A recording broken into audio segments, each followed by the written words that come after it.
Kia ora, New Zealand. I'm Jay and we are Drive EV. We are going to take every single one of our electric cars around Great Lake Taupo. We're going to see how far we can go and how fast we can charge.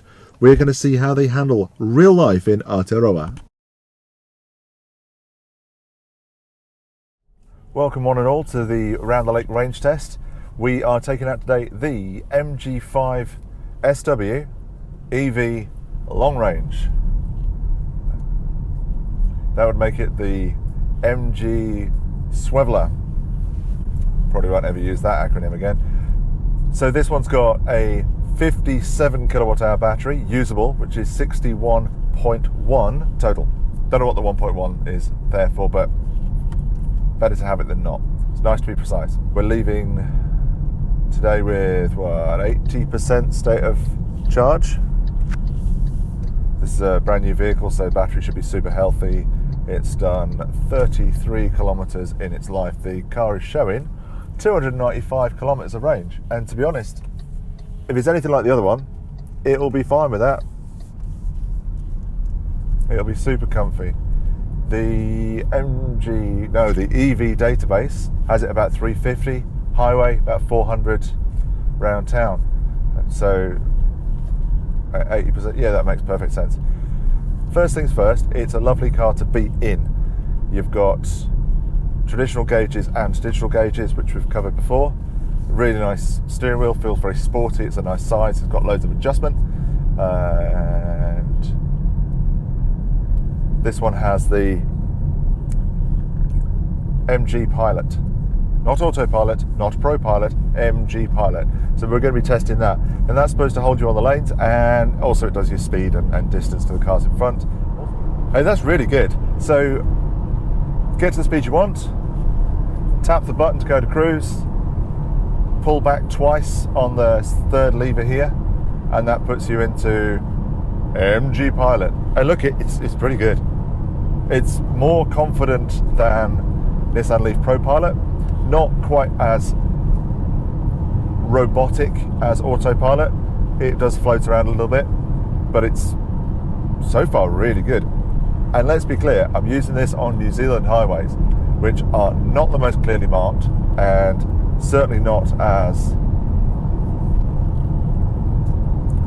easy for robots to deal with as a European motorway would be. Here's a rare chance for me to test the MG5's ability to overtake. Nothing coming, nothing coming, nothing coming. Well, hello.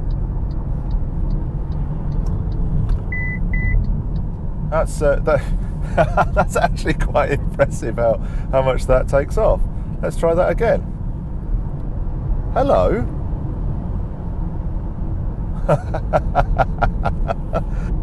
Quite into that, thank you.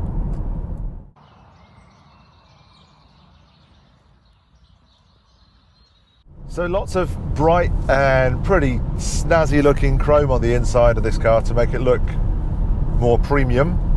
So definitely bring your sunglasses, but it's really nice to look at.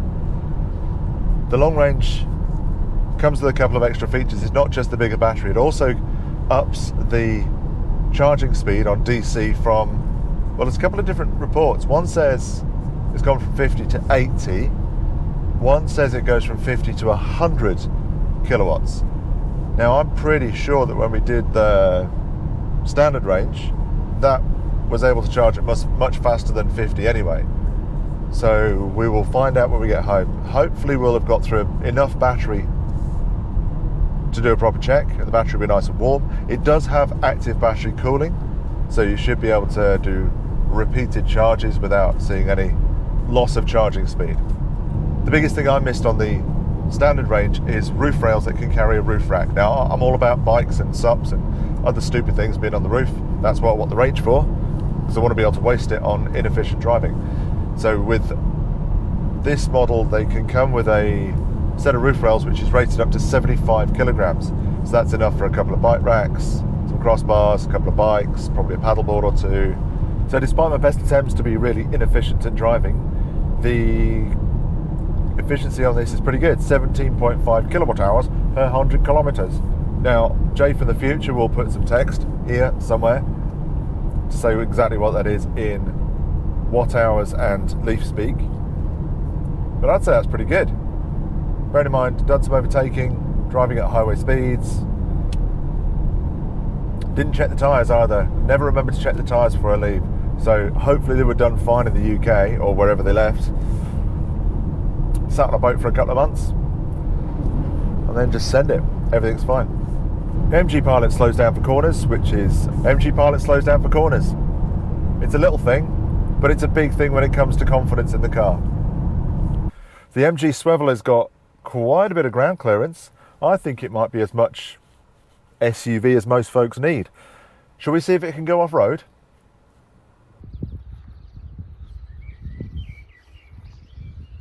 Yep. How much of this?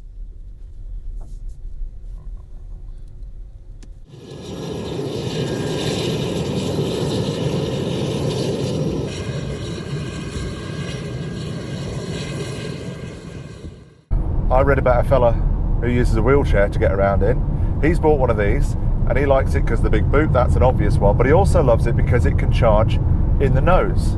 Now I can't quite work out why that is such a benefit to wheelchair users. Not being one myself, I can't quite put it together. So if someone could let me know in the comments why that is beneficial, I'd be really happy. Be grateful for the chance to learn. Thank you.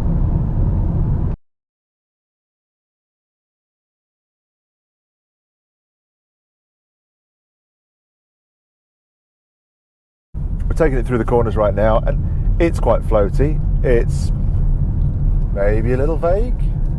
Maybe I'm being a little vague by saying maybe it's a little vague. But it's super comfy. It's very predictable. I haven't driven an electric car yet that didn't handle nicely to some degree. Physics just works that way. But this is one of the more relaxed driving experience. I'm still driving lazily. I'm still getting good efficiency. We're on 18 kilowatt hours per 100 kilometers now after 120 Ks. All right, back at home base, we've got 31% range remaining, which shows 110 kilometers. We did more than usual, 163, because I took a couple of detours this time. I just fancied seeing some different stuff and filming in a different location. We're at 194 kilometers, I think we're left with.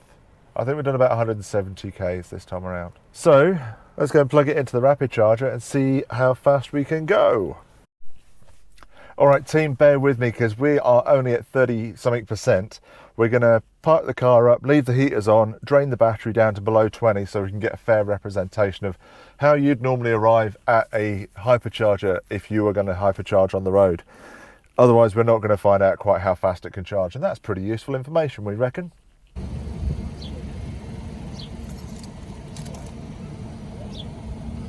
See you guys. I'm Jay. Okay, I'm Steve. Nice to meet you, Steve. That's an easy name to remember. All right, that's a bit more like it. 13% with 44 kilometers left after sitting in the sun with the heaters on for about 2 hours. So now we're at the hypercharger and we'll give it a plug and see what happens. So we covered 170-ish kilometers in the MG Swiveler, and that used about 50%, 49% of the battery, went from 80 down to 31%. Was driving quite aggressively, quite enjoying the acceleration, and that you could definitely be a lot more efficient and economical with the throttle and get more out of the battery. But that tells me the 170 Ks on just under 50% of usable range, which means we're comfortably 340 kilometers of highway range in New Zealand.